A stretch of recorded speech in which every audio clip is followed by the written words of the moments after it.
Alright, so the Funimation TCPA has just been released, and this is a behemoth of a document, so I don't want to read this whole damn thing, right? So I'll just make like a few videos on it, covering some interesting parts that I thought, and this was definitely one of them. This person named Karen Mika, or Mika, is the Vice President of Operations at Funimation Productions, and she is pretty much the person who got Vic Mignogna fired after she deemed the investigation against him to be credible. So she gives a short description of herself, that she's over 18 years of age, she's been working at Funimation since this time and all that, and she handles like business relationships at Funimation or whatever. But when we go down to where she talks about Vic Mignogna, she says that he has been providing voice acting services since 2004 and the Dragon Ball franchise, blah blah blah. So on the same day that Funimation released Dragon Ball Super Broly, this Twitter user said, "Hey, at Funimation, why do you employ a known pedophile?" and a link to allegations of sexual misconduct by Mr. Mignogna at the anime conventions. So then they say the next day Funimation learned of additional allegations of sexual misconduct, all that stuff.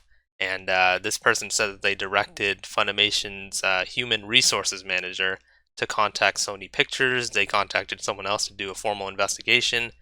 And after the investigation, Karen concluded that Funimation should terminate its relationship with Vic Mignogna. Then she called him, along with two other people, and said, you know what, your conduct is unacceptable and we're going to have to terminate your contract with us. Very, very interesting stuff. So I just want to go over a few things like Funimation learning. Yeah, learning, guys, keyword. The next day after this person accused Vic Mignogna of being a pedophile and all that, Vic Mignogna has actually had a history of sexual misconduct, right? Remember, Monica RIal, Ron Toye, Chris Sabat, all these people say they've known about Vic being a creep for decades. Yet the company that he's working at, where all the workers know that he's a creep, somehow doesn't know that he's a creep. Somehow they have to find out through Twitter that he's a creep.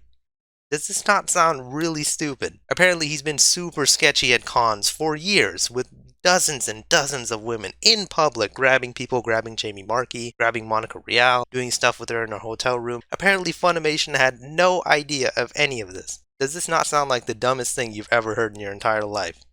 And remember, they say Vic Mignogna did this at conventions. What do conventions have? CCTV cameras for security reasons.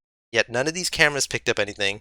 Funimation, the company that he's employed with, doesn't know anything about it either. They have to find out through a tweet from some random person. And notice, Monica RIal always says, I contacted everyone I could. I told the police, blah blah blah. I always try to speak out against him, but he was so popular and they didn't do anything about it. So Funimation didn't listen to one of their most trusted workers and conduct an investigation against Vic, right? But they listened to this random person who calls Vic a pedophile and then links, allegation of sexual misconduct. And then Funimation's like, you know what?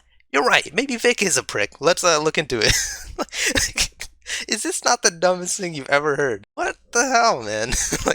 So this massive corporation is just gonna listen to random people on Twitter. It doesn't make any sense. This is all a lot more contrived than it seems, in my opinion. I think that this has been a plan for a long, long time, and they executed it in a perfect spot. They executed it when Vic starred in the biggest anime movie in the world at the time. That was the perfect time to ruin his career. Remember, the Me Too movement is very prevalent in 2019 as well. Perfect time to ruin his career. You know why they didn't do anything against him before? Because before this whole age of online slander, accusing someone for no reason wouldn't have had as much effect as it does right now. And remember, look, Funimation is not responsible for any tweets or other social media publications or commentary by co-defendants Monica RIal, Marchi, or Ron Toye. Yeah, Funimation doesn't have any control over what they say, but they do say that they don't want them or any of their workers to promote harassment. Yet all three of these people have promoted harassment, especially this person right here, when it comes to physical threats against Vic. But whatever, man. I mean, this is just the funniest thing I've ever seen. It's like, okay, so Vic is going to be formally investigated right now based on this person. And Miss Karen Mika or Mika sees that as relevant. A tweet from some random person, but not from their workers who claim to have been reporting him for years. This is absolutely ridiculous. This is going to be one of many videos I do on this TCPA, guys. Let me know what you guys think about this particular situation, this particular couple of pages in the comments below. Please like the video if you enjoyed it and subscribe for more.